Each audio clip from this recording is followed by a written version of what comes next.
POV, it's 2008. Whoa, I just got really scared. And you're me. Hi little me. Hi 8-year-old me. You look like a freaking nerd. You're flipping through the channels trying to watch your favorite show, Man vs. Food, and all of a sudden... My name is Zak Bagans. I never believed in ghosts until I came face to face with one. What the frick? What is this? I'm scared. I'm pissing my pants. You're dunked. Freaking head first into the land of ghouls. And all the creatures of your nightmare are now real. And the show that showed you proof was Ghost Adventures. And you got obsessed with it. Watched for a few years, but then, as everyone does when they get into their teen years, you stop liking the things you liked as a kid because you're cool, you're different, you're freaking edgy. Flash forward a couple years and you're edging your elderly age of 23. Nothing makes sense anymore. You're lost. You're scared. You piss your pants still. So you choose your favorite drug of choice, nostalgia, and you flip to the Travel Channel expecting to see maybe some reruns, maybe some new iterations of Bizarre Foods or Man vs. Foods or No Reservation. But what is this? Destination Fear? The Dead Files? Haunted Hotels? Ghost Stories? Ghost Brothers? What the frick is all this? Wasn't this channel about travel? Why is it only ghouls, gasps, and specters now? And then eventually you turn it off because, you know. Thank you for this. And it leads you to ponder the question, why does Ghost Adventures suck? Why is the Travel Channel now called the Travel Channel, but spelt stupid-like? And what happened to all the travel shows? Well, you're in luck, because I did painstaking research to figure out the exact answers for every question I just posed. So sit down and grab a bit of popcorn. This is probably going to be a long one. But first, a word from our sponsors. Hi, I'm the sponsor for today's video. If you like this video so far and you want to see more videos about early 2000s media or just movie reviews in general, please consider dropping a like and maybe subscribing. I'm not gonna lie here, doing these more research intensive videos are a little harder to do than a movie review. Throw that on top of me having a 40-hour work week, it gets a little tough and a little bit hard to find the motivation to do that. But knowing that you guys are seeing this video and that it's not getting suppressed by the YouTube algorithm is very helpful. So that's why I asked for a like and subscribe, is because that helps small YouTubers like me out a lot. But if you already done that and you want another way to support me, consider following my Twitch. I'm trying to get affiliate over there so you guys have a free way of supporting me. So if you have any suggestions for shows, movies, or just about anything from the early 2000s or even from now, drop it in the comments below and tell me about it. It might be next week's video. Also, consider following me on Twitter and TikTok. I forgot to mention those. But enough with the self-promo. Let's get back to the video. So our story really starts with the Travel Channel. The Travel Channel was started in 1987, and it was actually owned by TRVL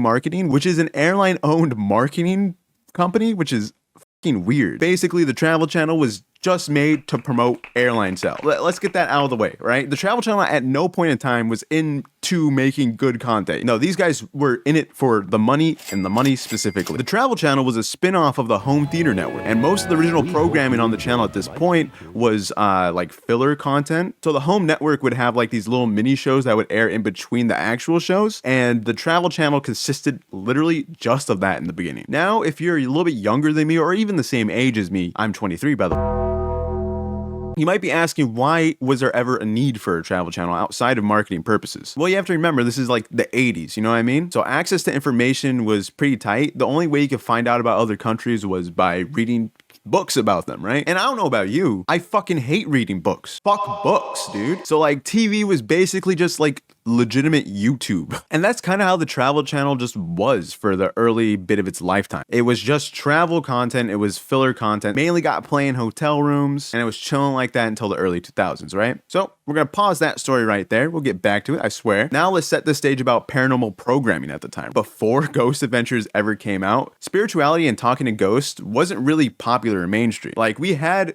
quote-unquote paranormal or unsolved shows before Ghost Adventures. Yes, they focused more on what we would call cryptids now. El Chupacabra, fucking aliens, that kind of shit. Because before the early 2000s, spirituality and like ghosts and mediums like that was seen as like either very religious or like women shit. I'm pulling this information from another video entitled The Strange World of Ghost Hunting and Its History by Kaz Rowe. So I really recommend it. They did a fucking great job. If you're more interested in specifically ghost hunting, check out that video because it's way more detailed than this video is going to be. This video is strictly about Ghost Adventures and the Travel Channel. That one is more about, you know, ghost hunting. So I really recommend that. So yeah, the word paranormal and like tracking ghosts wasn't really popular outside of like small niche groups. And the earliest thing that resembles what Ghost Adventures would later become is a BBC special called Ghost Watch, and it premiered in 1992. It's a fake documentary about like ghosts and shit. I didn't watch it, but it's a documentary style film about, you know, trying to hunt a ghost, which sounds familiar. And besides that, there was really nothing until like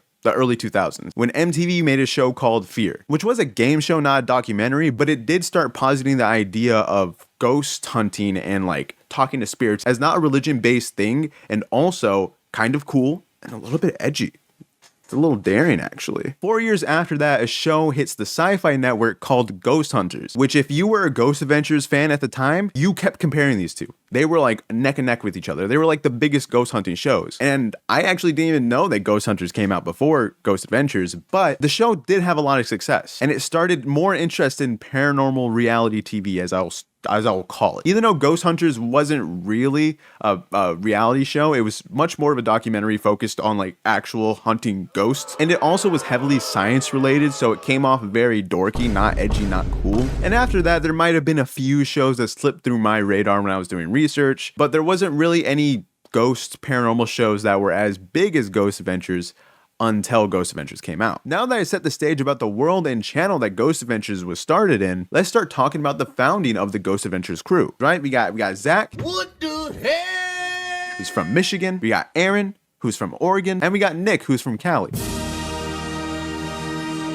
They all met in Vegas after moving to it. Zach and Nick moved to Vegas because they both wanted to be filmmakers, but, you know, they didn't know each other at the time, or at least I don't know if they knew each other. And Aaron had moved to Vegas for some reason. It was just kind of a little bit muddy about this part when I was looking it up. But he ultimately found a passion for filmmaking and is actually self-taught, which is fucking rad. Ayo. We love to see that shit. And he probably had the most experience beforehand because he worked as a cameraman on a few live shows and like TV shows. Zach and Nick meet up and they found what would later go on to be titled the Ghost Adventures crew. Because both Nick and Zach were interested in the paranormal for like their whole lives reportedly, Aaron was later added on as they needed another cameraman. And I'm gonna make note of this right now. Nick went on to be the executive producer of the movie and the show, and he was also the main editor. So I am gonna pause it here. This is speculation territory. The show and the movie was more than likely Nick's idea. And you'll see why I think that a little bit later. There's not really much I could find about these guys pre-Ghost Adventures documentary, but Zach and Nick have always shared the title of founder of Ghost Adventures. Like whatever research I could find coming out of their fucking mouths, on paperwork, everything I have found says Zach and Nick are co-founders of the organization of Ghost Adventures. Positing that now, remember that. 2007 is the year that the Ghost Adventures documentary starts going around film festivals. It was later renamed to Ghost Adventures The Beginning, which is kind of a cool title, not gonna lie. And the film style was very much a documentary, but it still had some of the same DNA that the show later would have, just not as potent yet. Apparently it won an award at a festival or something. I couldn't find it. The documentary was filmed in 2004 and was produced by 4 Real Productions, and 4 Real Productions removed every single trace of this movie from their website, so it could be wrong. And after its round in film festivals, it premiered on the Sci-Fi Channel, which is very interesting because the show was picked up on the Travel Channel, and they were owned by 2 different people at the time, which is... I don't know how that works. And this is my theory again, take this with a grain of salt, but I think the show was picked up more than likely because of the 2008 writer's strike. As other shows on the Travel Channel like No Reservations, Bizarre Foods were basically little mini documentaries that required a lot of research and scripting and then money to send the cast and crew to these remote locations. And the only real evidence I have of that is the fact that Ghost Adventures has only left like the US a handful of times, and it was to like Europe. Oh my God, bro. So it's 3 guys that they had to send to Europe versus like Anthony Bourdain's whole fucking crew. It's just my educated guess. And Ghost Adventures really doesn't seem to have a script outside of like the opening monologues, which just kind of feel like Zak Bagans reading a Wikipedia article. But what makes the show a bit different from the documentary and other paranormal programming at the time was the focus being less about like the areas and the ghosts, I mean, it's still about that, but more about how it affected the crew and the people surrounding it. They often had a lot of interviews with people. They're not these random little nerds that just, show you evidence. They are personalities as well. Like, there was often like cutaways to non-important information, like Zak Bagans reading a love poem that he wrote. Oh, you okay, man? Or they focus on a silly character that they're interviewing, or just them kind of chilling in the area, being dudes. Along with the humor and personality that was being introduced into the show, there was just this kind of different vibe. As I alluded to earlier, ghost hunting had been kind of seen as like a dorky little thing, and spirituality was connected with the religion and being feminine. But in comes a show about these cool, edgy dudes. I mean, this guy's fucking ripped. Do you see that cross on his shirt? You can't tell me he's not dripped out, motherfucker. And they were more aggressive with the spirits. We're not running from you.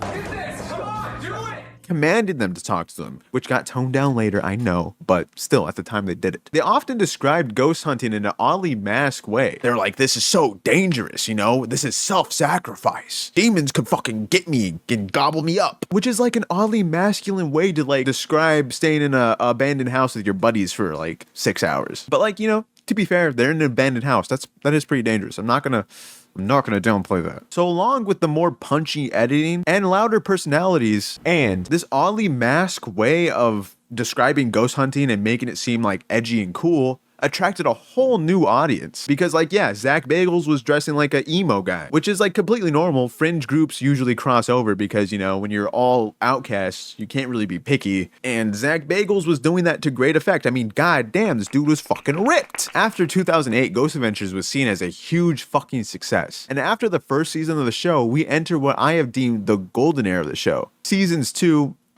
and 1, all the way to season 10. Why do I consider this the golden era of the show? It has all 3 cast members. The personalities of the team mesh very well and led to very iconic moments. And it was very obvious that they were still having fun.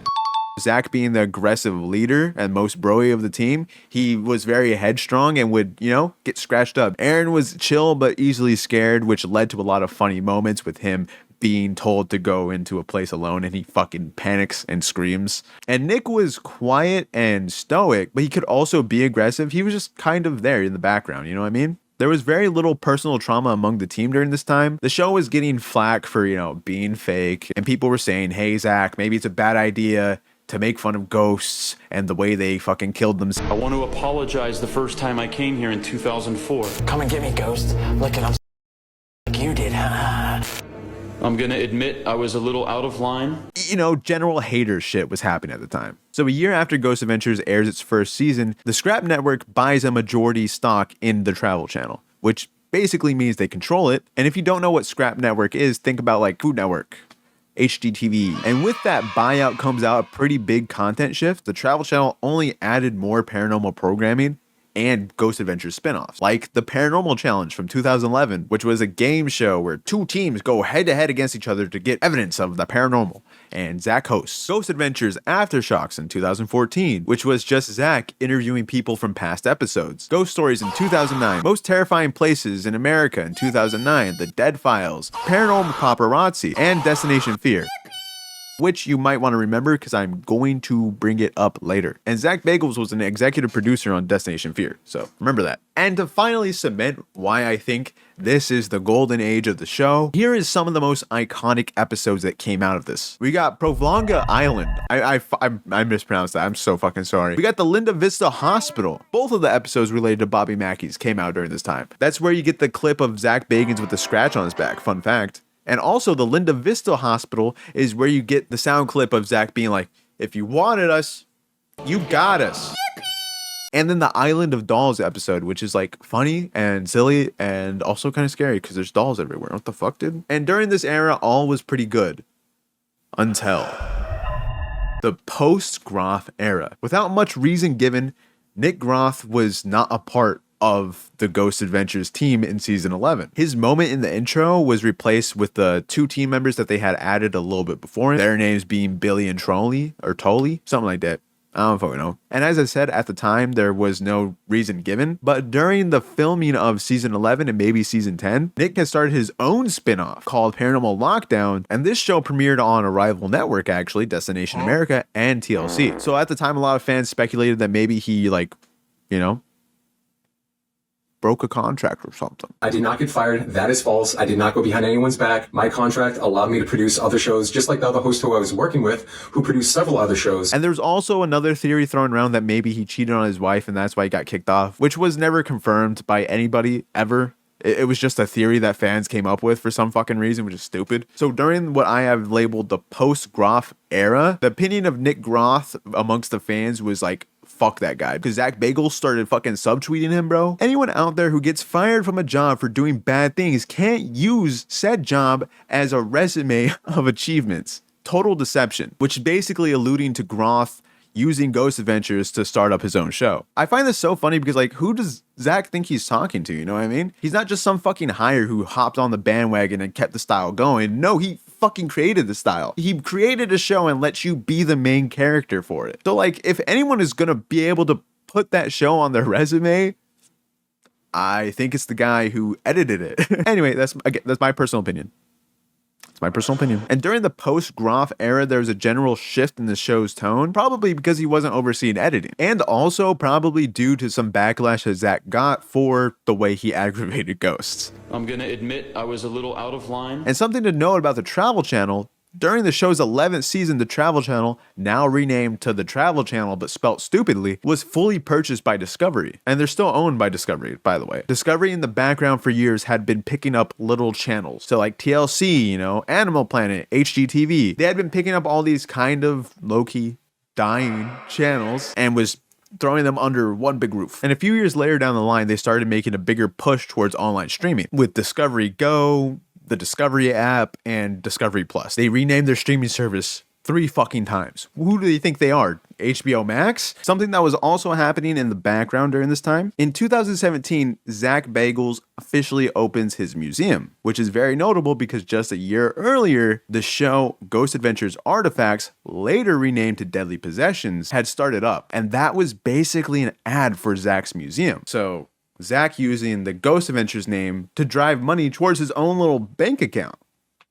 Forget about it. You know, it's okay because he's the main guy. Lord forbid the guy who fucking edited the show and fucking produced it gets a little bit of money on the side. Lord forbid that. And this brings us to our most current era. In fact, this one's still going on. I've come up with 2 names for this era. You can pick one. The Discovery Plus era or the milking era. In 2018, the Travel Channel officially shifted its content towards only paranormal and unsolved and true crime content. Though many fans over the years had taken note of this change. The new paranormal shows that were added in addition to the old shows that were still getting seasons were Haunted USA in 2017 and Ghost Nation in 2019. Discovery also merges with Warner Media in 2021, but while negotiations were still going on, it's speculated that the push towards Discovery Plus and its more profitable shows owned by their networks was intentionally done to make them seem more sellable. And as a part of this merger, we all know this part, HBO Max bit the fucking dust and was renamed to Max and included shows and TV networks from Discovery. And this is really when they started doing spin-offs because they were trying to make themselves seem sellable. So how do you do that? You milk the fuck out of the franchises you own. And which one was their most popular for the last fucking decade? Ghost Adventures. I am gonna try to list these off as quick as I can. Ghost Adventures, where are they now? All these episodes were below 10 minutes, but it was purely about Zach interviewing even more people from older episodes. Ghost Adventures, serial killer spirits. Zach and the crew visit places that serial killers have been to or something. I don't know, I didn't watch the show. Ghost Adventures, the Screaming Room. This was just a commentary show where Zak Bagans and some of the cast members would commentate over older episodes. Ghost Adventures, Quarantine. During the Schmovid lockdown, Zach and his crew spent 10 days in his museum. Yes, another. Anyway, Ghost Adventures Top 10. This was the first spin-off that didn't have any airing on the Travel Channel. It was specifically only for Discovery Plus, and it was just Zak talking about his favorite moments from past episodes. The Haunted Museum. This one's pretty interesting. Eli Roth produces the show, and it has Zak hosting in a way more limited way, but the meat of the show is just dramatized reenactments about items from Zak's museum. Another show based on the fucking museum. Ghost Adventures, House Calls. The Zak and the crew go to your house to hopefully help you with your ghost problem. I don't fucking know. This guy isn't a priest. Does he look like a fucking priest? Are you stupid? Are you on dumb pills? The common theme that I picked up on with most of these shows was the fact that Zak was pretty much the only representation that the Ghost Adventures crew would get, besides like, you know, the commentary ones or like one or two. I think you'll understand why I call this the milking era. At this point in the series, you know, it's just the Discovery Channel fucking milking the fuck out of the show. Zak milking the fuck out of the show, and you could really tell in the product. It has become so fucking boring. There's live episodes where nothing fucking happens. Zak doesn't pretend to get possessed anymore. Aaron is barely fucking scared. And this is going on. I don't know what's gonna happen. Dude, I can feel it in my chest already, man. Dude, I just want to open it. There's no scratch mark. Zak isn't aggravating spirits. They don't catch up with him on an off day. And that's because this man has to work on fucking 50 other shows at the same time. And as of now, the Travel Channel is only ever airing paranormal or mystery related or true crime content, which is such an odd far cry from what the channel's namesake is, because all of these shows that I have just mentioned don't leave the US. What's the name of the fucking network again, please? Can somebody remind me? And it's sad to see the death of a channel like this. I'm not going to pretend that this channel was anything more than a profit-seeking venture from an airline, but at least they gave that money to creative people who did creative and informative and fun shows. Now we're just getting grown men to go into an empty house for 3 hours and talk to a really loud speaker that makes an annoying fucking static noise. There's no voices. There's nothing. And that is the current era and current state of the show and the channel that it airs on. But moving past that, let's catch up with Nick Groff. Nick Groff stars in 2 other paranormal shows outside of Ghost Adventures. He had Paranormal Lockdown. He also had Deathwalker. He also produced another show called Ghost of Shepherdtown. So still focusing more on the paranormal stuff, but Nick Groff's content feels a lot more sincere and a lot less sensationalized than Ghost Adventures did, which is very interesting considering the fact that, you know, he was the show's main editor. Maybe that was the exact reason why Nick left. He does cite creative differences at every time that he was asked. Fun fact about Zak Bagans, his idol is P.T. Barnum. And if you don't know who P.T. Barnum is, he was basically like a politician guy, but he was more known for the fact that he would like promote hoaxes. So the fact that Zak opens this hokey ass museum, starts milking the fuck out of his brand, and wanted to keep his show very sensationalized when Nick Groff probably wanted to go down a more serious route makes a lot of sense when you remember who his idol is. And it's obvious to see why the Travel Channel will side with someone like him versus Nick Groff. If you're a capitalist company, you're gonna trust the guy who's doing capitalist fucking shit, right? You're not gonna trust the guy who's sincerely trying to capture footage of ghouls and goblins. Goblins are real. And if you remember the show Destination Fear, it was one of the first paranormal shows that got added to the Travel Channel. There was a big rumor going around at the time that the person who canceled it was Zak Bagans himself, as reportedly Destination Fear did pretty well. But after its 3rd season, it got canceled unexpectedly. There will not be a season 5,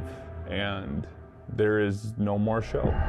It might have also been canceled due to the merger, but we don't know. Even the people behind the show don't understand. But a nice update with them is they started a YouTube channel, and it's called Project Fear. The content is a lot more YouTuber edited, but it is still in the same style and spirit of the original show. And that's because they owned all of the stuff that they used to make the show. We love hearing dubs in this house, you know what I mean? But anyways, ladies, gays, and germs, that is how the rise of the Ghost Adventures killed the Travel Channel. If you'd like to see more videos based on niche topics like this, consider subscribing because that's what I'm all about, baby. A like would be appreciated also. And if you have any suggestions, what's some weird shit that you remember from your childhood that you would like to see somebody do a little deep dive in? I'm tossing around a few ideas at the moment. I've been thinking about like those thumb movies that aired on the Cartoon Network. You know what I mean?